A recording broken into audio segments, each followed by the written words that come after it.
سلام و درود. قراره امروز در مورد با دومین المان مهم پلن معاملاتی صحبت بکنیم. المانی که توی روند سود گرفتن و ترید شما تأثیر خیلی زیاد و بالایی داره. اون المان چیزی نیست جز انتخاب بروکر یا بازار یا صرافی.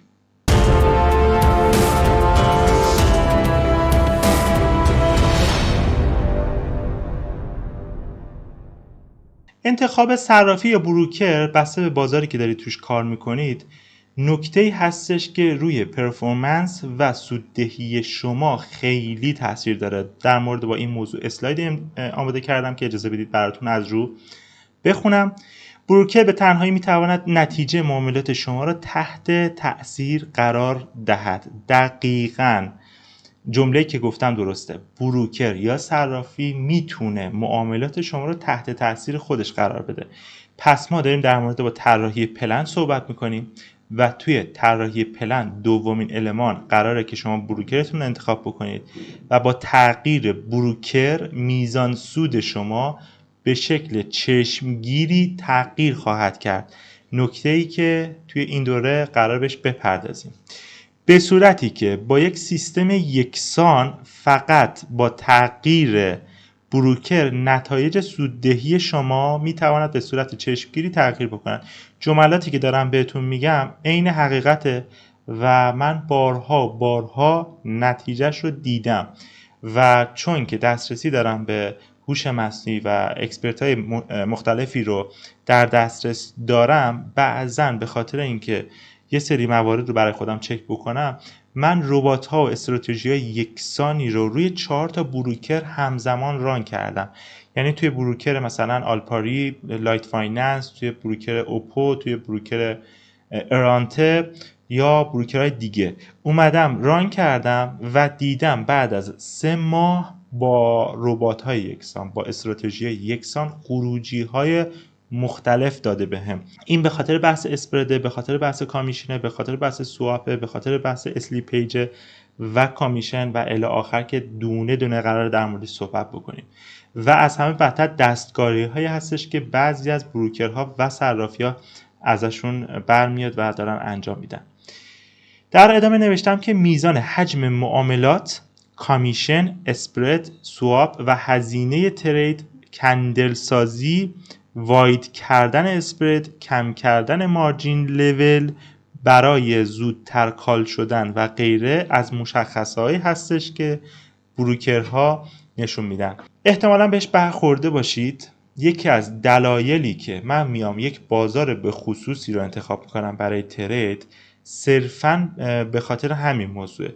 ببینید خب خیلی از عزیزان میدونن که من به هیچ عنوان ترید فیوچرز کریپتو نمی کنم. خیلی سال نمی کنم و سال اولی که ترید شروع کردم انجام میدادم. اون موقع موفق بود. موفقیتش هم فقط صرفا به خاطر این بود که در بازه زمانی وارد بازار کریپتو شدم که بازار و ترند سودی بود و هرچی میگرفتم سود میشد. ولی بعد از اون دیگه سمت فیوچرز نرفتم و کریپتو ترید نکردم، چون دستکاری ها توی کریپتو مخصوصا توی صرافی ها به خاطر اینکه رگوله ندارن و صرافی ها هیچ سازمان نظارتی روشون نیست، خیلی راحت حسابتون رو کال میکنن و شما هم دستتون به جای بند نیست و هر چقدر میایم به سمت بازار فارکس و صرافی ها و بروکرهای معتبر با رگوله های بهتر این قضیه کمتر میشه و به جایی میرسیم که در بعضی از بروکر میاد حساب شما رو بیمه میکنه که اگر چه میدونم گپی اتفاق افتاد یا هر اتفاقی افتاد که استاپ شما کار نکرد، بروکر سرمایه شما رو برمیگردونه و این فوق العاده است. ما قراره که کار کم ریسک بکنیم. پس در المان دوم طراحی پلن معاملاتی باید مشخص بکنیم که خب یک، سرمایه ما از کجا تامین میشه و از کجا اومده و چه درصدی رو شامل میشه. دو، قراره توی چه بازاری و قراره توی چه صرافی ترید بکنیم. خب شما تریدری رو در نظر بگیرید که مثلا داره توی صرافی XT ترید میکنه، توی صرافی بینگ ایکس، توی صرافی کوکوین، توی صرافی حالا یه ذره بذاریم رنگ پایین‌تر نام ببرم که این قضیه رو بهتر بفهمید. توی صرافی پنکیک سواپ یا یونی سواپ داره کار میکنه. خب ببینید این صرافی‌هایی که اسم بردم و خیلی صرافی دیگه هستن، اینا ریسک خیلی بالایی رو روی تریدر میارن و حتی شاید ما وارد مسائل فنی ترید هم نشیم، ولی خود همین حضور ما در این صرافی‌ها باعث میشه میزان سود ماهانه ما تحت تاثیر قرار بگیره. حتی ما میتونیم توی این صرافی‌ها اهمیت نداشته باشیم.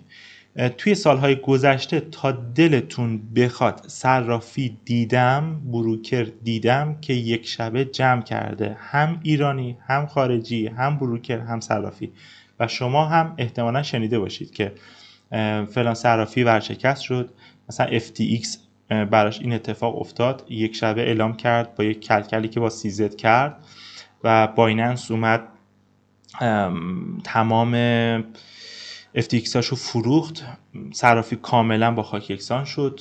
این یکی از بزرگترین صرافی دنیا بود. به جز اون هات بیت فکر میکنم اگر اشتباه نکنم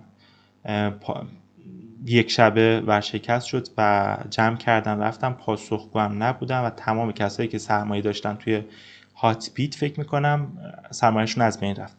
و اسامی دیگه هم میتونم اسم بیارم که توی سالهای گذشته به کررار اتفاق افتاده که جمع میکنن میرن و شما اگر بهترین تریدر هم باشید، بعد از 6 ماه حسابتون رو 100% هم رشد کرده باشید و رشد داده باشید، وقتی صرافی جمع بکنه، بروکر جمع بکنه و سرمایه‌تون از بین بره، خدایی نکرده، چه فایده ای داره؟ پس مهمه که داریم کجا ترید میکنیم. شاید صرافی جمع نکنه و بروکر هم جمع نکنه، ولی باز هم برای من تجربه زیاد بوده که صرافی هک شده و حساب رو خالی کرده و باز هم پاسخگو نبودن بابت این. KYC هم میتونه این کار رو انجام بده، یعنی اگر ما ایرانی باشیم و بریم توی بایننس ترید بکنیم و بایننس این رو متوجه بشه، میتونه حساب ما بلاک بکنه و پولمون رو نده.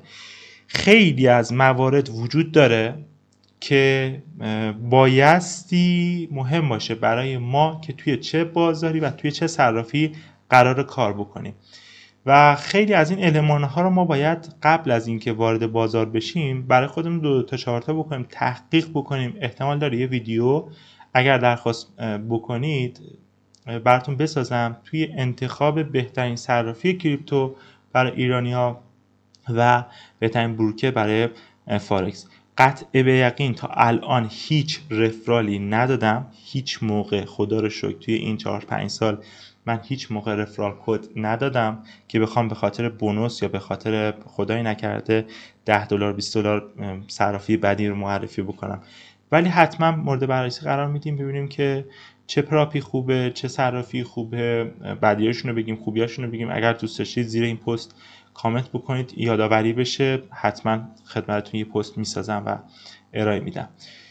اگر موضوعات بحث KYC رو که خودش خیلی مهمه رو بذاریم کنار، یعنی احراز هویت که مربوط میشه به IP، مربوط میشه به محدودیت هایی که برای ما ایرانی‌ها وجود داره که میتونه باز هم سرمایه شما رو تحت خطر بذاره و سرمایه شما رو نابود بکنه، اگر یعنی صرافی که میخوایم روش کار بکنیم این مشکل رو نداشته باشه و این مورد به ما نخوره و ما بتونیم این مورد بحث KYC رو رفع و رجوع بکنیم که خود این قضیه، یه پرانتز با کنم، یه سری راهکارها داره که شما میتونید از افراد دیگه کمک بگیرید یا میتونید آیدی کارت های غیر قانونی استفاده بکنید که باز هم من این قضیه رو توصیه نمی کنم به هیچ عنوان.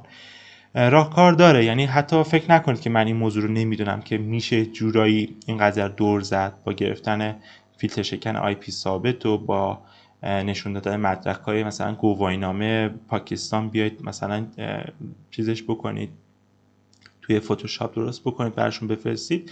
نه، اینا رو پیشنهاد نمی‌کنم، به شدت باز هم خطرناک هستش. باز هم بین صرافی ها و بروکر هایی که مشکلی ندارن بابت KYC و احراز هویت ما ایرانی ها اختلاف زیادی وجود داره و یکی از بزرگترین مشکلات بحث اسلیپیجه. یعنی اگر بروکر یا صرافی اسلیپیج منطقی نداشته باشه، سه تا اتفاق میفته. یکی این که پوزیشن های ما در اعداد منفی تری باز میشن، یعنی اصلا پوزیشن رو که باز میکنی در همون بد و پوزیشن اوپن رو که میزنی شما پوزیشنت با مثلا $10 منفی بر اساس حالا حجمت باز میشه، یعنی همین که وارد میشی با ضرر وارد میشی. این به خاطر بحث اسلیپج، تفاوت بین اسکوبیت خرید و فروشنده، گپی که وجود داره به خاطر پایین بودن حجم معاملات صرافی اتفاق میفته. موقعی که تارگت میشه باز هم اگر پوزیشن شما سودش مثلا $1000 باشه، بروکر اگه خوب نباشه، صرافی خوب نباشه و استیپج بالا باشه، بازم اون $1000 سود شما میشه $900. پس دو بار اینجا به ضرر شما شد استیپج. یه دونه موقع باز کردن توی عدد بدتری، حالا بسته به نوع پوزیشن شما، اگر بای باشه بای شما بالاتر باز میشه، اگر سل باشه سل شما پایین تر باز میشه. یه بار اونجا میتونه شما رو اذیت بکنه، یه بارم موقع تارگت شدن شما رو اذیت بکنه، یعنی تارگت کمتری بهتون میده. از اون ور تو استاپ لاس هم اتفاق میفته، یعنی از 3 جهت به شما ضربه میزنه.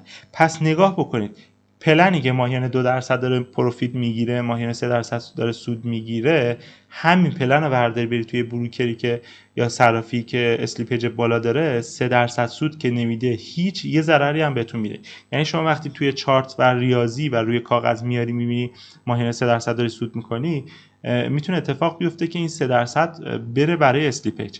همین اتفاق میتونه در خصوص کندل سازی هم بشه. تا دلتون بخواد من کندل سازی دیدم توی صرافی و بروکرها، یعنی داری تریدینگ ویو رو تو چشمات میبینی، جلو چشمات داری میبینی که توی تریدینگ ویو مثلا کندل سبزه، یه کندل سبز خیلی بزرگ هم ثبت شده توی اون ارز و توی تایم فریم بالا حتی، ولی توی بروکر یا صرافی خودت میبینی که یه همچین کندلی وجود نداره و شما بای گرفتی، بازارهای جهانی رفتن بالا، تو صرافی شما بازار حتی ریخته.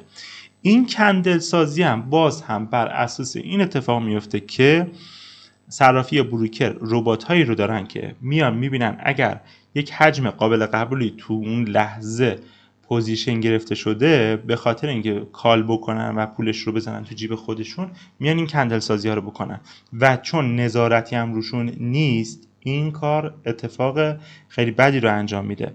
پس دقت بکنید که مشخص کردن و انتخاب اینکه صرافیتون چی باشه، بروکرتون چی باشه خیلی میزنه زیادی تأثیر میذاره روی نتیجه شما و به هیچ عنوان به خاطر بونوس و به خاطر رفرال و به خاطر جشنواره و اینکه الان صرافی و بروکر اومدن تاپ شده که باب شده که $100 بریز $200 بگیر، نمیدونم انقدر بهت بونوس میدم اونقدر بهت فلان میدم، اینا رو بذارید کنار. جلوتر بهتون میگم که اصلا چیزی به نام بونوس وجود نداره و فکر میکنم توی دوره فارکس، توی پلیلیست دوره جامعه بازار فارکس کامل توضیح دادم که بونوس یک چیز اضافه است و اصلا به درد ما نمیخوره، یک حقه‌ایه که زودتر ما رو کال بکنه و شما در نهایت باید میزان ریسکی که میکنیم متناسب باشه با اون میزان سرمایه‌ای که داریم. خیلی موارد هست اگر بخوام در مورد با صرافی و بروکر صحبت بکنم، حتی وقتی شما اکانت پراپ هم میگیرید اون سروری که بهتون میده هم مهمه. یعنی خیلی از پراپ ها وقتی میخواید ازشون اکانت بگیرید توی انتخاب سرور چند تا گزینه دارن، مثلا سرور 1 دارن، 2 دارن، 3 دارن، 4 دارن، اسامی مختلف دارن و اینها چه چیزی تفاوت میکنه توشون؟ اسپرد، کندل سازی، اسلیپیج، کامیشن و الی آخر. و شما اگر بهترینش رو انتخاب بکنید میتونه پرفورمنس بهتری برای شما بسازه. میخواستم همینجا بهتون بگم که توی پراپ هم حتی تأثیر داره، یعنی پراپی وجود داره که سرورش خیلی ضعیفه و رفته سرور دست 3 اجاره کرده. چجوری اجاره میکنن؟ میان یه سرور از فلان بروکر اجاره میکنن به اسم خودشون، یعنی اسمو عوض میکنن ولی این سرور اجاره ایه. یه اسلیپج اون اولیه میگیره، یه اسلیپیج هم این یکی میگیره و دوبل شما دارید اسلیپیج میدید، دوبل دارید کامیشن میدید و نمیشه توش ترید کرد و این قضیه توی کریپتو افتضاح تره و خیلی فاجعه بارتره. به خاطر اینه که من همچنان کریپتو رو نمیبینم در حد و اندازه‌ای که بشه توی فیوچرزش ترید روزانه کرد با سود منطقی. شاید هیجانی بشه یه سری کارا کرد ولی من نمیپسندمش، به اون اعصاب خوردیش و اینکه بخوام پوزیشن با $2000 سود ببندم بعد بیام ببینم توی ولتم و توی بالانسم 1500 تا هست و برم چک بکنم اینم 500 تاشو کامیشن برداشته و اسپرد برداشته. من از این کارا خوشم نمیاد. خیلی عوامل دیگه وجود داره و اجازه بدید که بیشتر در موردش صحبت کنیم چون موضوع به شدت موضوع مهمیه. در مورد با میزان حجم معاملات اجازه بدید صحبت بکنم. خب ما بروکرهایی داریم که به بازار جهانی وصل هستن، یعنی حجم معاملاتشون به شدت بالا و پوزیشن شما به راحتی فیل میشه، پر میشه. ولی توی کریپتوکارنسی و صرافی ها اگر حجم معاملات صرافی پایین باشه و شما مثلا بخواید 2 تا بیت کوین سل بکنید یا یه دونه اتریوم بای بکنید، بستگی به میزان حجم معاملات اون لحظه داره، شاید اوردر شما کامل پر نشه و شما جا بمونید از حرکت و باز هم این قضیه خیلی ناراحت کننده است و شما فکر بکنید که پلنتون همه چیش اوکیه، این قضیه اگر اتفاق بیفته میره روی نرو شما و شما حرکت‌های احساسی انجام میدید. این قضیه چجوری اتفاق میفته؟ ببینید صرافی‌ها و بروکرها یک قسمتی دارن به نام اوردر بوک که باز هم توی دوره‌های قبلی کامل و مفصل صحبت کردم که خیلی از اینا فیک ربات داره نشون داده میشه و اصلا ما یک اوردری داریم به نام اوردر کیل اور کنسل که خیلی هاشون اصلا به محض اینکه میرسه به فعال شدن کنسل میشن و فقط فیک داره اوردر بوک رو پر میکنه که شما فکر بکنید که حجم معاملات بالاست و وقتی که 2 تا بیت کوین میخواید توی یک عددی مارکت بکنید تو اون عدد وجود نداره و عددی که براتون خریداری یا فروشنده میشه، خرید میشه یا فروخته میشه، عدد پرتیه یا اصلا اوردرتون فیل نمیشه. این قضیه خیلی ناراحت کننده است و خیلی میتونه شما رو تحت فشار بذاره. بیشتر در موردش صحبت نمی کنم چون که توی دوره‌های پایه تمام این باک‌ها رو در موردش صحبت کردم. حتی فکر می‌کنم در مورد با بروکر و صرافی هم صحبت کردم. منتهای مرتبه ویدیو چون برای 1 سال پیشه 2 سال پیشه آپدیت نشده و احتمال داره که یک آپدیتی از حال حاضر در مورد با صرافی و بروکرها بهتون بدم چون که قرار نیست صرافی که 2 سال پیش بد بوده الانم بد باشه و قرار نیست صرافی که 2 سال پیش خوب بوده الانم خوب باشه. اینها چرخه‌ای تغییر میکنن و رفتارشون و ریاکشنشون تغییر میکنه، اینه که تو حالت میان رده هستن. کامیشن، در مورد با کامیشن اگر بخوایم صحبت بکنیم، کامیشنی که روی معاملات شما اتفاق میفته خیلی از بروکرها و صرافی‌ها این کامیشن ها رو صفر میکنن. خب این خیلی فرصت خوبیه که کامیشن شما ندید و حداقل اینکه کارمزدتون صفر باشه. اسپرد هم باید معقول باشه، منطقی باشه. ما یه سری صرافی‌ها و بروکرهای تاپ داریم که اسپردشون هم خیلی پایینه، حتی صفره، که خب باز هم متاسفانه به خاطر بحث KYC ما نمیتونیم توشون کار بکنیم، ولی دیگه اسپرد خیلی هم بالا باشه میتونه اذیت کننده باشه. موقعی که دارید ترید میکنید، حالا اسلاید بعدی مربوط میشه به بازار، اونجا در موردش صحبت میکنم که اسپرد یورو که یک میجر هست با اسپرد طلا و اسپرد یک کراسس یا مینور خیلی متفاوته و شما اگر با یک استراتژی برید یک مینور رو ترید بکنید، مثلا دارم میگم پوند ین ترید بکنید، اون اسپردش انقدر میتونه اذیتتون بکنه که اصلا نتونید به سود برسید. تمام اینا تو پلن ما تاثیر میذارن. بحث سواپ رو داریم که خب توی کریپتو ما فاندین ریت رو داریم، تو بحث فیوچرزش. توی فارکس سواپ رو داریم که باز هم میتونید با یه سری از تکنیکا این سواپ رو صفر بکنید. اینجا توضیحش نمیدم به خاطر اینکه قبلا در مورد با سواپ و حساب اسلامی و نکاتی که باید رعایت بکنید تا پوزیشنتون بسته نشه خدایی نکرده بهتون قبلا گفتم. و فکر میکنم تایتلش هم نوشتم که مربوط به بروکر یا صرافی هستش. اونجا میتونید ببینید و نگاه بکنید. و در مورد با کندل سازی صحبت کردم و واید کردن اسپرد. واید کردن اسپرد چیه؟ ببینید موقعی که یه سری اخبار مهم میاد مثل فاندینگ ریت، مثل جی دی پی، مثل unemployment ریت، نرخ بیکاری، مثل جنگ، مثل اخباری که اعلام میشه توسط افراد بزرگ، یک گپی تو بازار اتفاق میفته و به اصطلاح بازار شروع میکنه به پامپ شدن یا دامپ شدن. خیلی از تریدرها قسمتی از عمر تریدشون رو میذارن برای گرفتن این تریدها. یعنی میان میگن که ما نیوز تریدینگیم، میایم صرفا فقط فاندینگ ریت رو ترید میکنیم. قراره که هر 40 روز اعلام بشه، ما هر 40 روز میایم تمرکز میکنیم ترید میکنیم بر اساس دیدگاه. یا میان خبرهای مهم رو ترید میکنن. اینا خیلی هم باب شدن توی اینستاگرام و من دارم میبینم که طرف میره مثلا روی خبر روی داو جونز ترید میکنه.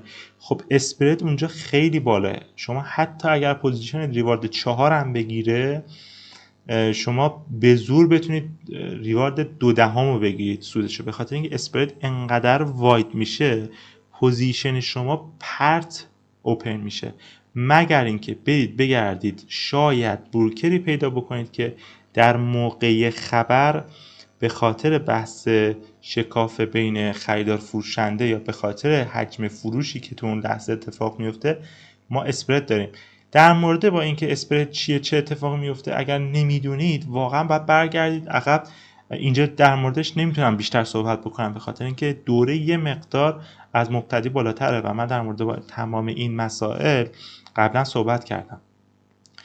در مورد با مارجین هم میشه صحبت کرد که خیلی از بروکرها مارجین کمتری بهتون میدن، یعنی شما لورج کمتری در اختیار دارید و این قضیه هم در مورد با صرافی ها هستش هم در مورد با بروکرها. در مورد با صرافی ها هر چقدر لورج که به شما اجازه میدن بزنید کمتر باشه بهتره. ما صرافی هایی که توی امریکا داریم ماکسیموم لورجی که توی کریپتو دارن 20 5 10، ولی متاسفانه تو صرافیایی که دارن با ایرانی‌ها کار میکنن لورج 200 داریم. این کار حماقته و فقط صرفا یک تله است. در مورد با بروکرها خب شما شاید نیاز دارید با مارجین بیشتری ترید بکنید. خب اینجا هر چقدر لورج که بروکر بهتون میده بیشتر باشه بهتره. تفاوت هست بین لورجی که توی فارکس هست و لورجی که توی کریپتو توی قسمت فیوچرزش دارید پرپچوال استفاده میکنید که باز هم میگن توی قسمت مقدماتی بهتون در موردش صحبت کردم. بازار و جفت ارزم خیلی تاثیر میذاره. انتخابی هستش که توی پلن شما تاثیر میذاره. این سومین موردی هستش که در مورد با پلن معاملاتی بایستی مورد بررسی قرار بدیم و قرار بگیره. اجازه بدید که در مورد با بازار و جفت ارز در ویدیو بعدی صحبت بکنم. اگر استفاده کردید حتما لایک و کامنت یادتون نره و اگر میخواید در مورد با انتخاب بروکر و انتخاب صرافی مشاوره بگیرید حتما به آیدی تلگرام من پیغام بدید. و اولم که من هیچ مسئولیتی گردن نمیگیرم به خاطر اینکه اصلا معلوم نمیکنه.